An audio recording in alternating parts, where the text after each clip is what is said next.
नमस्कार किसान साथियों। मैं नितिन कुमार ठाकुर एनिमल जेनेटिक्स से।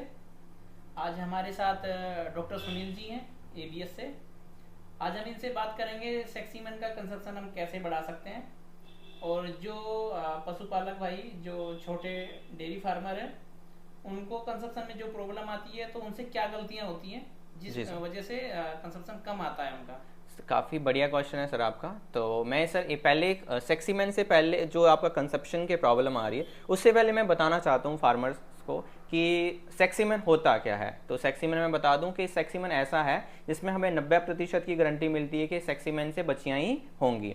बट आप इसमें बात की हमने कि बच्चियाँ होंगी इसमें, तो हम बात करें कि उसमें बछड़े वाला जो सीमेन होगा, जो उसमें वाइस स्पर्म सेल्स वाले होंगे सेल्स, तो वो कम होंगे।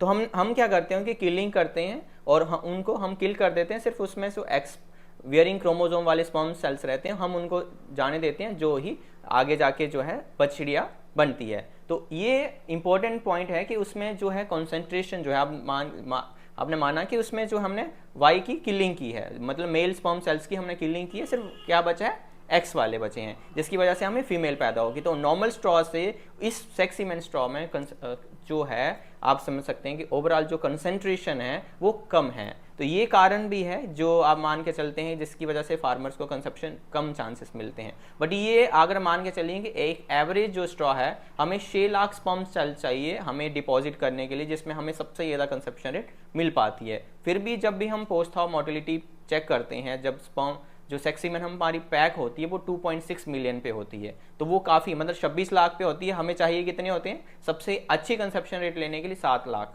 6 से 7 लाख।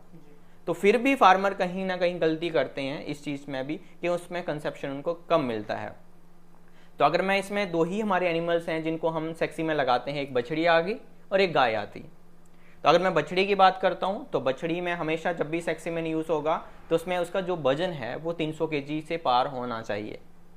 या फिर अगर इंडिजिनस की बात करते हैं जो नॉन डिस्क्रिप्ट हैं, जिनकी वजन ही 200 केजी है, 250 केजी है, तो उनके भी ऊपर आप सेक्सीमेन आप यूज़ करवाते होंगे। तो उसमें ये मान के चलिए उनका जब 70% ऑफ द बॉडी वेट, जो अडल्ट बॉडी वेट है 250 केजी का 70% पे जब पहुंच जाएंगी वो लगभग 200 केजी पे, तब उनकी यही करवा सकते हैं आप।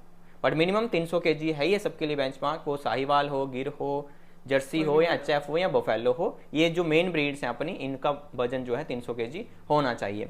और मैं दूसरी बात जो किसान भाइयों को ध्यान रखनी है, जब भी आपकी बछड़ी या जो भैंस है जब भी पहली बार हीट में आए तो पहली 2 हीट हमें मिस करनी है उसकी, ताकि पहली यहाँ पे 2 चीज़ें आती हैं, एक प्यूबर्टी होती है, एक सेक्सुअल मेच्योरिटी होती है।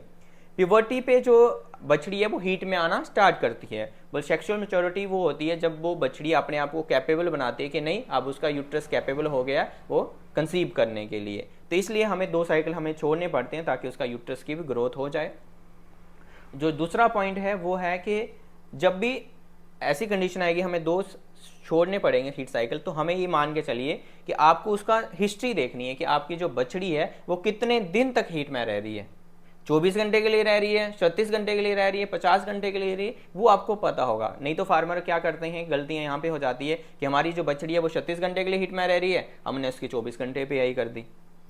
हम बोलते हैं कि सुबह हीट में आ रही है तो हमें शाम को यही कर देनी है, बट हमें उसकी हिस्ट्री का नहीं पता था, तो क्या हो गया फिर कंजप्शन नहीं आएगा। कंसेप्शन नहीं आएगा, सीधी सी बात है। इसलिए किसान भाइयों को ये ध्यान होना चाहिए कि हमारी बछड़ी कितने दिन तक हीट में रह रही है। और वो 24 घंटे के लिए हीट में रह रही है एवरेज, तो आप मान के चलिए उसके लास्ट के 24 घंटे तक उसकी यही हो जानी चाहिए, 18 घंटे पर उसकी यही हो जानी चाहिए। तो ये सबसे इंपॉर्टेंट है, नहीं तो सेक्सीमन क्या हो जाएगा, वो कंसीव नहीं करेगा। कन्वेंशनल स्ट्रॉ भी यूज़ करें तब भी वो कंसीव नहीं करेगी। बट क्या होता है कि सेक्सीमन हमने महंगा लिया होता है, फिर उसकी चिंता हमें ज़्यादा रहेगी क्योंकि हमने 1500 का सेक्सीमन लिया होगा, तो फिर कंसेप्शन नहीं मिलेगी तो फार्मर फ़ोन करेगा। कन्वेंशनल स्ट्रॉ यूज़ करेगा तो वो मैक्सिमम एआई करवा देंगे 300 400 की। तो अच्छा वो डॉक्टर सुनील जी, आप मुझे एक बात बताइए, ये सेक्सीमन हमने किस किस सीजन में लगाना चाहिए? देखिए सर, अगर हमारा हम गर्मियों में भी लगा सकते हैं ऐसा नहीं है, और हमारी हमने हीट स्ट्रेस को मैनेज कर रखा है ना, जी। तो उसमें कोई इशू नहीं है, तब भी आपको कंसेप्शन मिलेगी। बट जैसे ब्रीडिंग सीजन हम बेस्ट मान के चलते हैं जिसमें अगर हमारा ह्यूमिडिटी कम है और हमारा टेम्परेचर भी कम है, तो ओवरऑल जो है थर्मल इंडेक्स जो है वो अगर एवरेज है तो उस टाइम पे हम यही करते हैं तो बेस्ट होता है। जैसे इसमें मान के चलिए थर्मल इंडेक्स में अगर हम सितंबर के बाद से यही करना स्टार्ट करें तो हमें सबसे ज़्यादा कंसेप्शन मिलते हैं, वो सेक्सीमेन हो या नॉर्मल हो। सितंबर से हमने स्टार्ट करना चाहिए और कब तक करना चाहिए? देखिए, जब तक हमारा जो टेम्परेचर है अगर 30 से जब तक नीचे नीचे है तो उसमें आपको सबसे ज़्यादा कंसेप्शन रेट मिलेगी ही मिलेगी। और दूसरा जो हम बात कर रहे थे, हीफर्स की तो हमने बात कर ली, पर दूसरा जो पॉइंट है वो है गाय के बारे में। तो गाय के बारे में अगर मैं बता दूं कि गाय पहले ब्यात में होनी चाहिए, दूसरे ब्यात में होनी चाहिए। और दूसरा है गाय में बच्चा ना फंसा हो कभी भी, उस ब्यात में जेर ना फंसी हो, उसको कीटोसिस ना हुआ हो, गाय बच्चा देने के बाद तुरंत बैठ ना गई हो, उसके बच्चेदानी में गंदगी ना हो, बच्चेदानी साफ हो, उसका सही से डिस्चार्ज आए, वो हमेशा ध्यान रखें वो रिपीट ब्रीडर भी ना हो। तो इस चीज़ को अगर जब फार्मर पहचान लेता है कि उसकी गाय में ये सब चीज़ें नहीं है तो मान के चलिए उसको कंसेप्शन मिलेगा ही मिलेगा। एक क्वेश्चन और था सर मेरा, एआई से पहले हमने कैसे अपने एनिमल को रेडी करना चाहिए? देखिए ये तीसरा पॉइंट आता ही है, क्योंकि सेक्सीमेन जब भी यूज़ करना है तो एक हमारा एनिमल सिलेक्शन इंपॉर्टेंट है और एक एनिमल प्रेपरेशन इंपॉर्टेंट है। एनिमल प्रेपरेशन मतलब कि हमें अपने आप को गाय को रेडी करवाना है सेक्सीमेन के लिए। तो मान के चलिए कि कोई भी गाय खुद नहीं चाहती है वो गाभिन हो।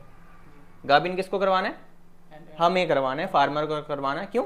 ताकि उसको दूध मिल पाए। बट गाय को माँ क्यों बोलते हैं हम?